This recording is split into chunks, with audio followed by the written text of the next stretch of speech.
Halo Sobat Angler, jumpa lagi dengan saya. Kali ini saya ingin menjawab beberapa pertanyaan yang masuk di kolom komentar di channel saya. Ini salah satunya, strike ikan besar itu pasti memang luar biasa sekali. Itu sensasinya memang benar-benar luar biasa. Tapi ya, bukan berarti bahwa strike ikan kecil itu tidak mempunyai sensasi yang luar biasa. Itu tinggal bagaimana balance antara target dengan tackle yang akan kita pakai. Contohnya kayak gini. Kita mancing ikan, saya pernah di Jogja waktu itu sama mancing Jogja, mancing ikan wader benter. Ikannya itu cuma sebesar jari. Cuma tackle-nya itu juga lembut sekali, mata pancingnya kecil sekali. Jadi dapat ikan sebesar jari aja, itu kesulitannya juga cukup tinggi. Jadi waktu dimakan itu, ditarik, dan ikan sekecil itu pun itu meliuk-liuk. Meskipun kita nariknya temponya tidak perlu lama, tapi sensasi itu tetap kita dapatkan. Bagaimana kesulitannya untuk memancing ikan kecil, misalkan kayak gini. Kita mau casting ikan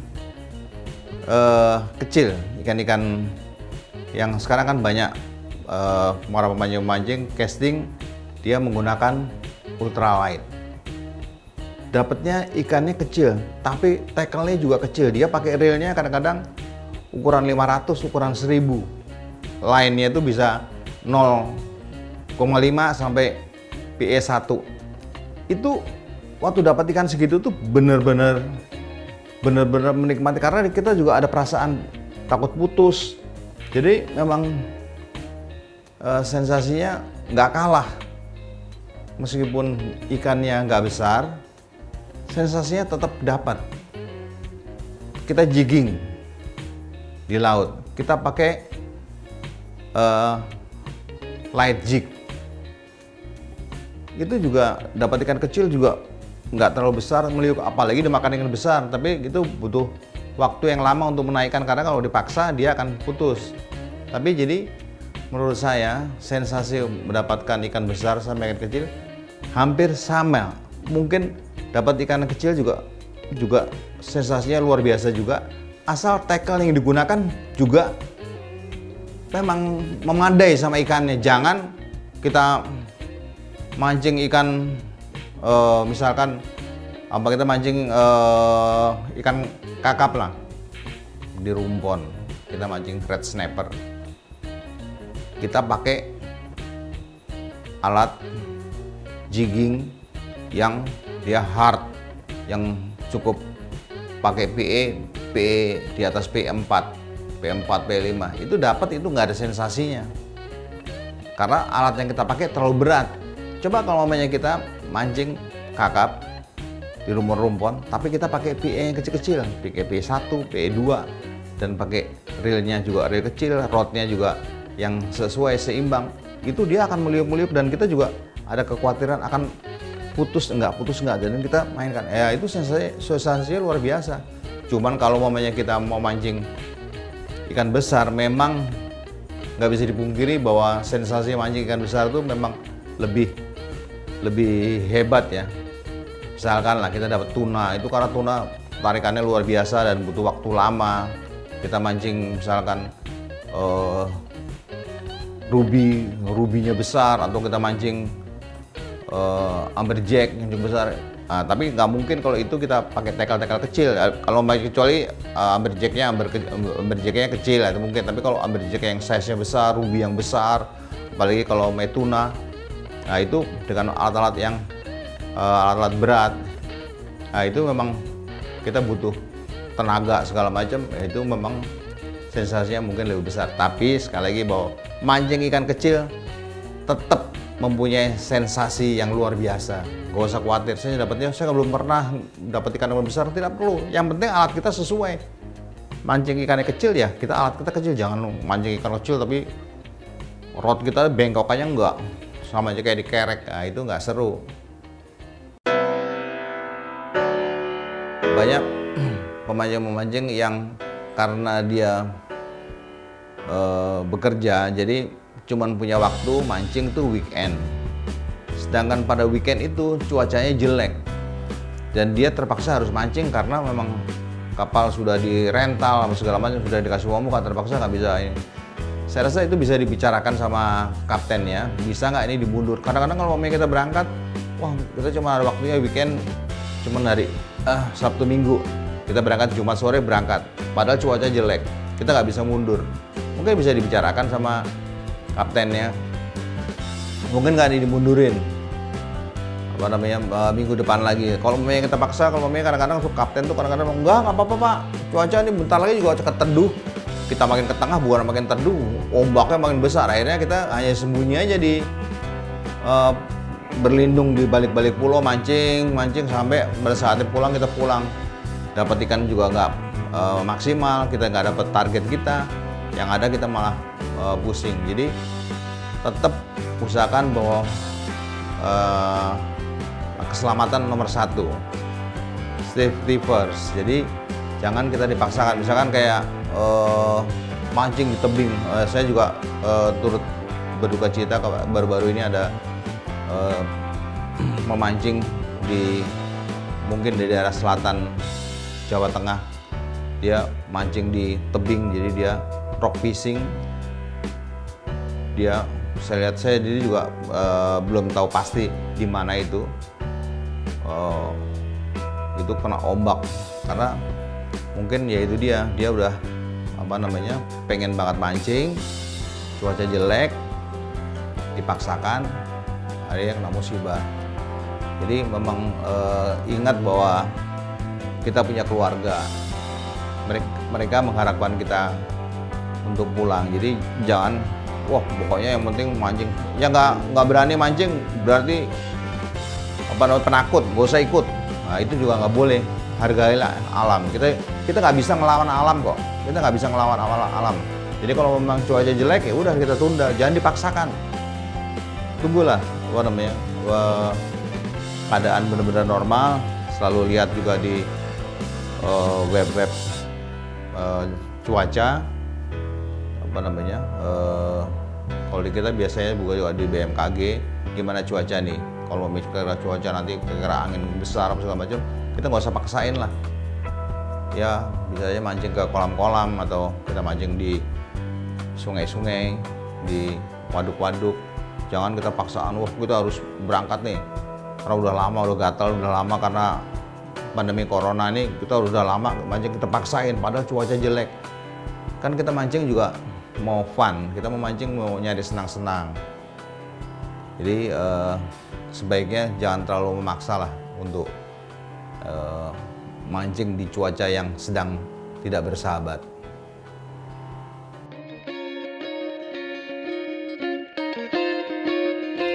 Keuntungannya satu itu paling penting menggunakan barbless itu, kalau sampai itu tanpa sengaja itu kena ke badan kita sendiri, hooknya itu kena di badan kita sendiri atau kena di teman kita di samping, tanpa sengaja kita waktu casting atau waktu kita lengah sampai kena orang, itu satu, dia mudah melepaskannya. Itu dulu yang paling penting, dia mudah melepaskan pakai barbless.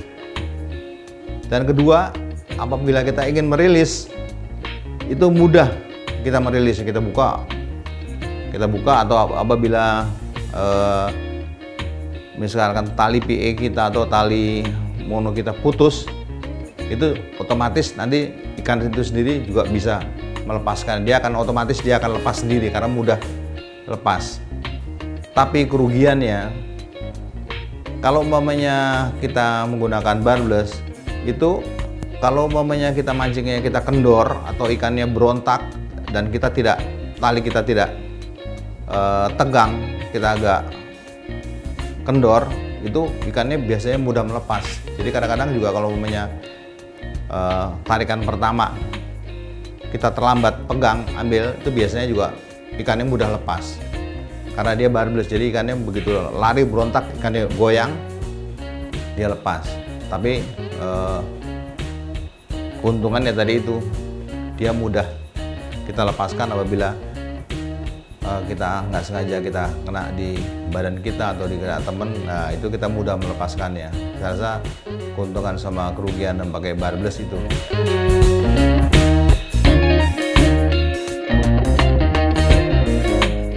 Jadi memang beberapa tahun terakhir ini nih, mungkin udah lama juga ya, udah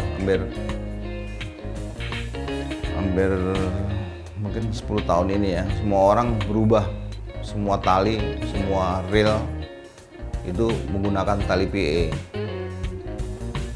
Sebenarnya tidak perlu semua kita mancing itu menggunakan tali PE, nggak perlu. PE itu sebenarnya dia diciptakan untuk jigging, untuk popping, untuk casting. Kalau tali PE itu dia memang dia punya diameter kecil, jadi dia kalau di dalam spool dia muat, dia bisa kapasitasnya bisa muat banyak. Satu, dan yang paling penting juga bahwa tali PE itu tidak elastis, dia fix, dia solid, dia tidak elastis, tidak punya toleransi. Mungkin kalau umpamanya panjang sekali mungkin ada toleransinya, tapi cuma sedikit sekali. Jadi ini memang diciptakan untuk teknik mancing dengan teknik jigging atau popping atau casting. Karena waktu kita popping, waktu kita cast, dan waktu kita jerk, kita mainkan, kita kita sentak-sentak, kita mainkan itu, waktu kita sentak itu, waktu kita sentak begini, itu poppernya otomatis dia mengikuti gerakan tangan kita. Sedangkan kalau kita mau menggunakan mono bisa aja, tapi dia terlambat, apalagi kalau panjang, kita sudah sentak tapi mungkin poppernya belum jalan karena dia elastis, jadi terlambat. Makanya diciptakan tali PE. Sama juga untuk jigging. Waktu kita jigging, jadi waktu kita sentak dia ke atas, kalau kita pakai mono itu mungkin dia terlambat, kita udah sentak karena dia panjang, dia elastis, dia bermain, jadi gerakan itu tidak maksimal. Nah, kalau kita pakai PE, apa yang kita retrieve, kita jerk itu, kita sentak itu, dia mengikuti. Jadi waktu dia kita mau mainkan secara cepat atau lambat, dia otomatis metah jig itu akan mengikuti kita. Makanya juga tali PE di depannya ada sedikit dikasih leader. Dia untuk meredam, absorb gerakan, maksudnya cuma sedikit aja dia, jadi supaya juga tidak putus dan ada gerakannya, makanya ada, tapi itu meredamnya itu sedikit saja karena talinya mungkin kalau umpamanya kita pakai tali pakai leader, itu leadernya juga nggak panjang. Nah, kalau untuk mancing-mancing di kolam, apalagi kalau sekarang banyak pemancing-pemancing yang di kolam Galatama atau di sungai-sungai. Kalau untuk mancing bottom fishing dasaran atau di laut pun dia mancing untuk mancing dasaran, nggak perlu pakai tali PE, karena tali PE kelemahannya juga dia mudah terlihat. Sedangkan tali mono dia lebih dia visibility-nya dia lebih agak tersamar. Kalau memang tidak terlalu dalam untuk cuman mancing-mancing yang mungkin ikan kerapu kecil atau kakap, bahkan mancing tenggiri pun sekarang ini banyak pemancing-mancing lebih senang menggunakan monofilamen. Ujungnya dikasih fluorokarbon, karena fluorokarbon itu dia bias di air, jadi dia tidak tampak, jadi visibility-nya dia clear, bagus dia. Sedangkan kalau pakai PE itu tampak di air, jadi kadang-kadang ikan mau makan dia takut karena kelihatan ada talinya. Jadi itu kelebihannya PE dan kelebihannya mono. Kalau kita mancing pakai PE itu, kalau di kolam dia lama tenggelam, dia terapung di atas air. Sedangkan kalau tali mono itu dia sekarang banyak yang mudah tenggelam dan tersamar di air. Ya menurut saya gitulah apa namanya keuntungan dan kerugiannya tali PE dan tali mono.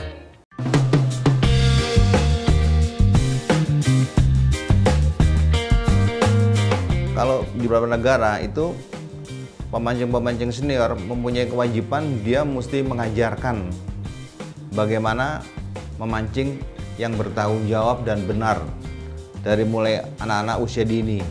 Jadi sebenarnya anak-anak usia dini itu mulai dia boleh ikut mancing sama orang tuanya atau sama keluarganya, tapi waktu dia mulai mancing sebaiknya setelah dia usia